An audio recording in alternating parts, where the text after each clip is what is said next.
All right, guys, I want to talk about abortion for a minute. So, usually it comes from a family having a very low standard in order to have a girl have her baby killed. So, I was talking to somebody in the pro life movement, and I said, I think the biggest wound for me with the abortion was the breach of trust with my mother. It was probably the biggest wound. And you would think, yes, abortion's awful, you lost your baby, but who were the instrumental people involved in that decision? And that's not only my mother, but my father, you know? And so when we look at that and we look at the my boyfriend's parents who were involved, we look at the main characters.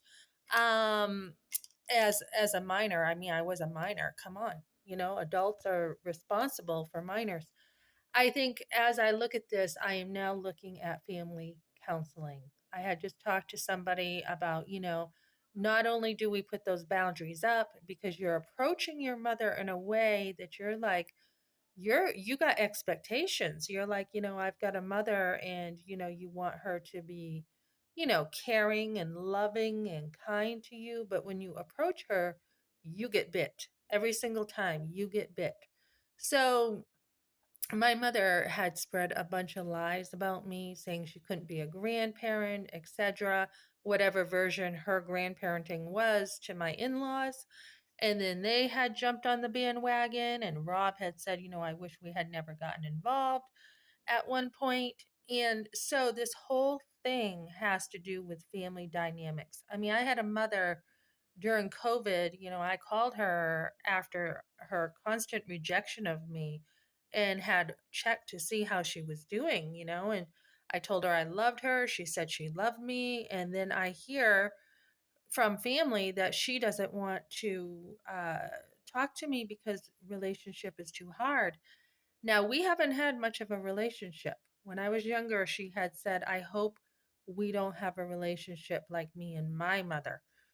So, with the abortion, a lot of times you don't have anybody to go to. So, I mean, you're just taught that you don't have parents you can go to. And when you do go to them, the door gets slammed in your face. So I was telling this lady like when the condom broke, I just kept all that to myself. I didn't really tell anybody, and I don't tend to depend on other people. I depend on myself.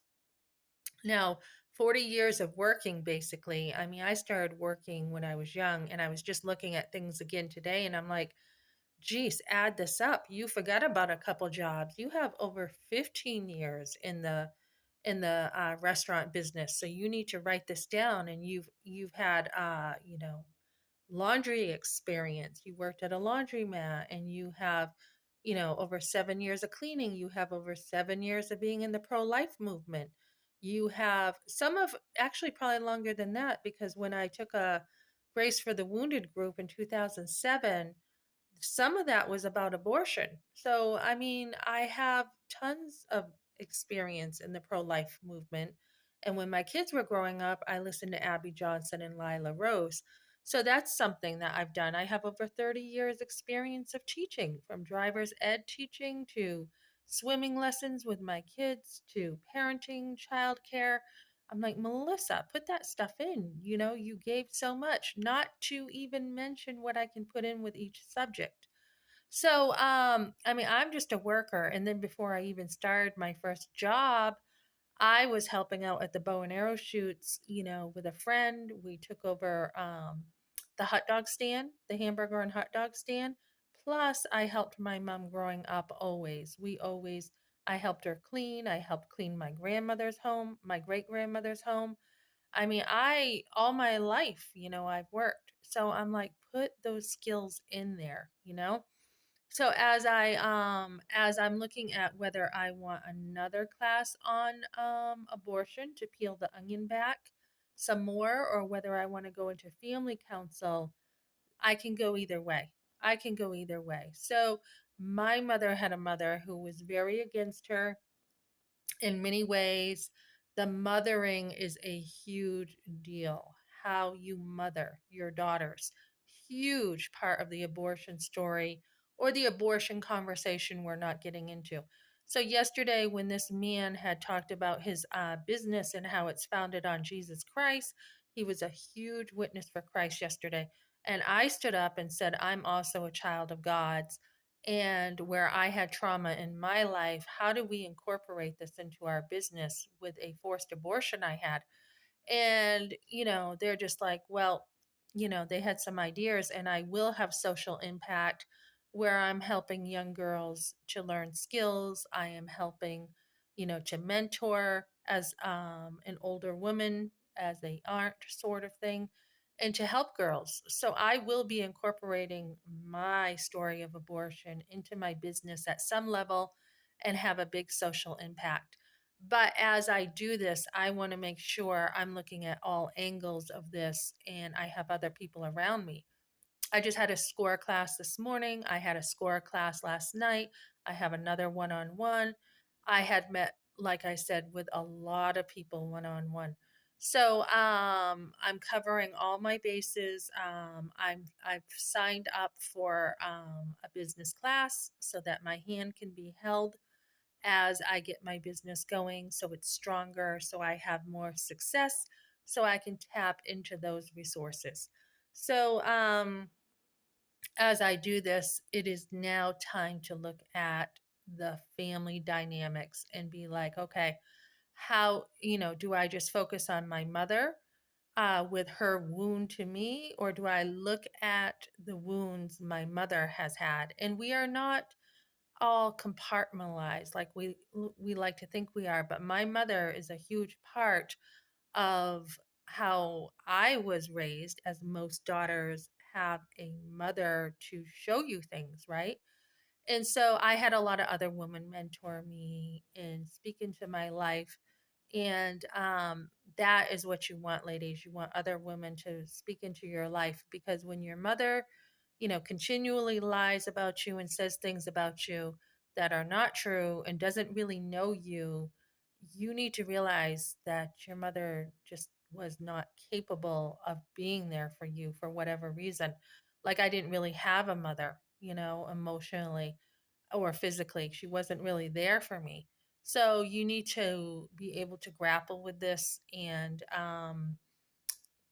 what happens in your life makes you who you are. I mean, I turned around and said, I'm going to be there for my sons. And I really was. And you want to be there. I mean, I had in laws where they were not there for me. They had blamed my husband. Why didn't you come and tell us you were behind on, the mortgage? And he's like, I couldn't really talk to you guys. I tried and you just shut me down all the time. So that lack of intimacy with your mother or father or both is really a huge part of the abortion story. So we want to get in there and we want to be like, why didn't you say, hey, you can't be sleeping with people, don't be setting me up with men to find uh, a, a man to take care of you.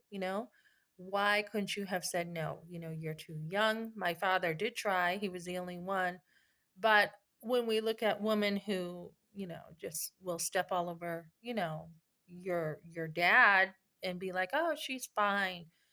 We really need to look at what happened in those dynamics and why couldn't go to my mother, and why was I shamed, and why was I treated like that, right? When they're the ones who they weren't there for me.